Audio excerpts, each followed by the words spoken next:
আগের দিনের মানুষ একটা কথা কইতো যে ডুস না খাইলে হুশ হয় না। আসলে কথাটা বাস্তব যে ডুস না খাইলে হুশ হয় না। আমি এখন এরকম একটা ডুস খাইছি যে আমার হুশ এরকম হুশই হইছে যে এখন কেউ যদি এসে আমার সামনে কিছু বলে তাহলে আমি বুঝি কি আমার গোয়া মারবার চায় আর কি আমার ভালা চায়। এটা এখন আমি বুঝে ফেলাই, কারণ আমি এরকম একটা ডুসই খাইছি।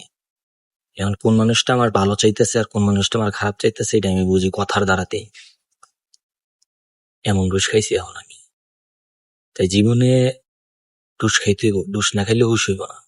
মানে যেই জায়গায় পড়বেন এই জায়গায় শিখবেন, এটা বাস্তব কথা।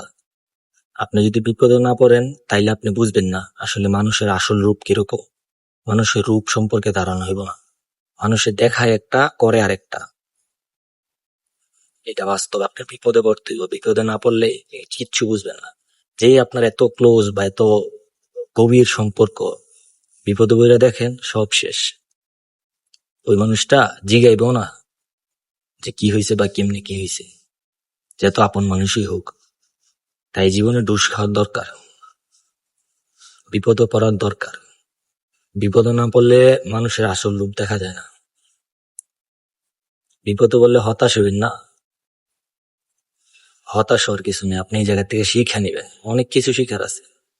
আগে আমি মানুষে কথার দ্বারাতে বিশ্বাস করে লাইতাম, তো এখন আর এই বিশ্বাসটা হয় না মানুষের কথার দ্বারাতে। আপনি এমন এমন সিচুয়েশনে পড়বেন যে আপনার কাছের মানুষ হলে আপনার সাথে সবচেয়ে বেশি ওই সময় খারাপ আচরণ, খারাপ কিছু করবে।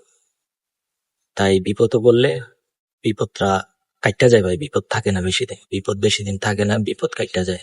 যে কোনো একভাবে না একভাবে বিপদ আল্লাহ কাটাই দেয়।